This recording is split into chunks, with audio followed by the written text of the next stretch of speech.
This is a medieval map, otherwise known as a Mapamundi. A design like this would not be uncommon for its time. It doesn't look the way our maps do today.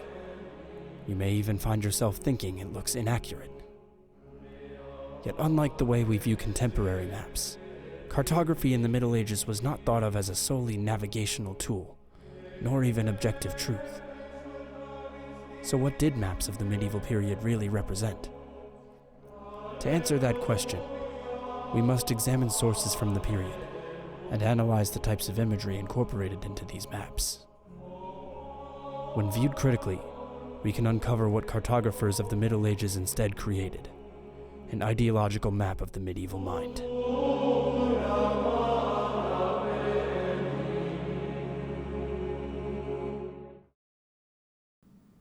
I'm Dr. Laura Tillery. I'm Assistant Professor of Art History at Hamilton College. I'm John Eldavik, and I am an Associate Professor of History in the History Department at Hamilton College, where I teach mostly medieval history, medieval European and Mediterranean history. The primary example of world maps that survive from the Middle Ages are in a format called the Mapamundi, a circular depiction of the world, trisected by a T-shaped body of water, with the city of Jerusalem in the center.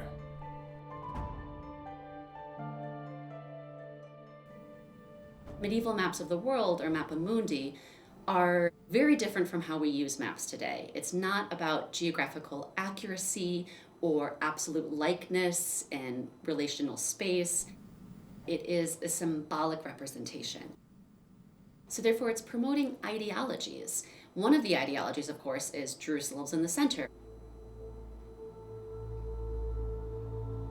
So typical Mapamundi are organized in a very hierarchical way. The way the three continental land masses, Asia, Europe, and Africa, were imagined made a kind of T shape, because the Mediterranean Sea was generally in the middle, with the Black Sea and possibly also the Volga or Don rivers at the top, and the Nile River at the bottom. So the water bodies formed vaguely a T-shaped configuration in the center of the map usually.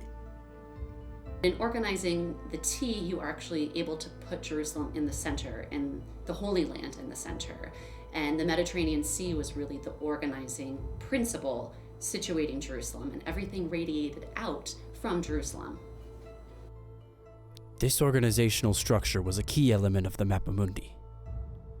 The Christian worldview being presented through this composition relied on guiding the reader towards the center, away from the periphery. We find them almost exclusively in monastic contexts. They are in monastic books and manuscripts. And what that tells us is that these are religious, ideological representations of the world. They're meant not to be used in a practical sense, but to be thought with.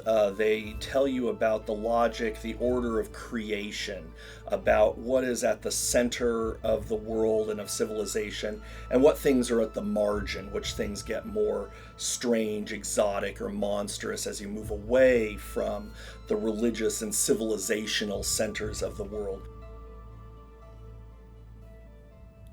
Were these used for practical purposes like navigation or something like that? Not really. No, these are ideological projections. They would have had fairly limited use as an actual way of guiding yourself through terrain and topography on land or water. You couldn't use it to actually get to Jerusalem, but it's more of an ideological representation to show the place of Jerusalem in a Christian sense of the world. So these are ideological schemas. They're ways of understanding the world and its divisions and proportions and things like that, not for actually literally finding your way from one place to another. Mapamundi were not navigational tools, and empirical accuracy was not valued. Instead, these maps were ideological representations of the cartographer, a way to promote what they valued above all else. Perhaps one of the most famous examples of this type of cartography is the Hereford Mapamundi. The largest surviving Mapamundi, it originates from the early 14th century in a cathedral in Hereford, England. Well, like most Mapamundi, Jerusalem at the center of the world features prominently. This is really a map that invites its reader to consider the significance of Jerusalem, the Holy Land, Christian landmarks, and so on. And from there, we have some of the major bodies of water, major cities of the known world at the time. And as one moves farther and farther from the Mediterranean, Middle Eastern center of the world, as it were, we start seeing fantastical creatures, races of people, places mentioned in the Bible perhaps, or in the Romance of Alexander, which was another major textual source of knowledge about the non-European world. And so again, the map tries to depict, in a sense, what people think they know about the world based on this body of classical literature. Mapamundi are used for really elite clerical audiences. And they were not, everyday tools. Some of the most rich extant examples were located in cathedrals. So they were within a church system of knowledge and information, directly related to a Christian worldview. These are parts of books meant to both educate and also edify monks in their religious devotions and in their religious educations. Jerusalem is central to the construction of the medieval Mapamundi. The Christian narrative set forth by the world map is made readily obvious to viewers. Another notable element of the Hereford Mapamundi, and many others of its kind, is the inclusion of depictions of strange beasts and monstrous races of people scattered around the fringes of the world, all around the periphery of the map. I think on one hand it does again reinforce this thing we've already mentioned, where norm, order, civilization is at the center of the world in the Mediterranean, and the exotic, the strange, the monstrous is on the periphery. And of course it also reinforces what, again, people thought they knew about the world and its peoples based on ancient and classical and early medieval geographies. The Roman writer Pliny is a big source of this. He writes an enormous natural history encyclopedia. The early Christian bishop Isidore of Seville writes a similar work called the Etymologies that contain all sorts of information, much of it rather fantastical and mythical, about the world and its peoples and things like that. So a lot of what Mapamundi are doing are taking that body of book learning, as it were, and translating it onto a visual scheme. So there are some sources of imagery that we can clearly track as historians and art historians. And primarily that is the reception of knowledge or antique sources that were translated from Greek via Arabic into Latin.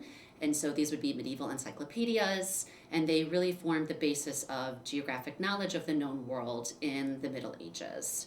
But the location of monsters as image sources, that stems from a variety of different places. It could be medieval bestiaries or Book of the Beasts, fantastic creatures. You have an emerging pictorial code of depicting others, monstrous races, fantastic creatures, imagined places on the periphery of the map, far away from Jerusalem, but still within the world view. With this imagery exoticizing the periphery being incorporated into Christian doctrine and institutions, it built a foundation for exclusion and fear of the other. These same types of imagery can be seen clearly in the map Psalter, a map included in a 13th century manuscript created in London.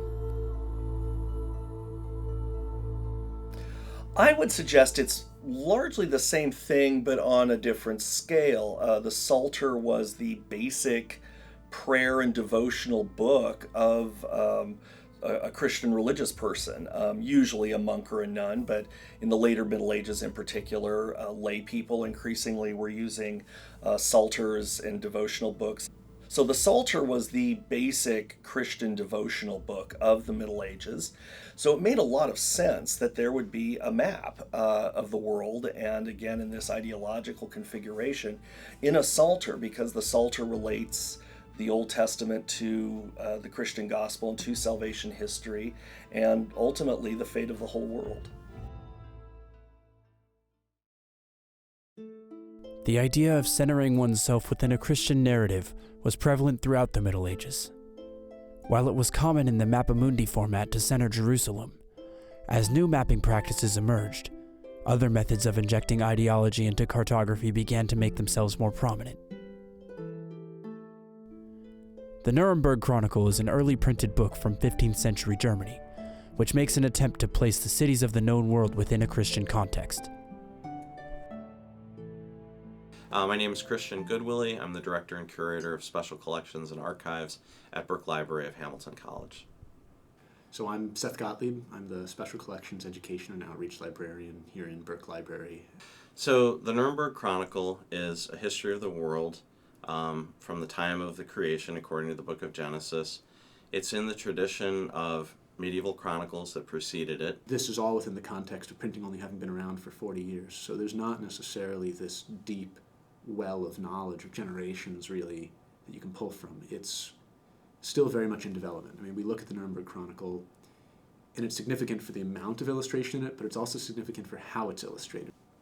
The woodcut, the artist executes the drawing on the wood block, and then it's a relief printing process, so they actually carve away the areas that they don't want to have take ink and then be impressed into the paper. This is a time in Europe when we have Catholic hegemony. We're before the Reformation, and this book is a product of the humanist movement and also the Holy Roman Empire. So we've got a new cultural kind of force asserting itself, and this is a powerful empire at the time, so they want to show off the magnificence of their cities and their cathedrals.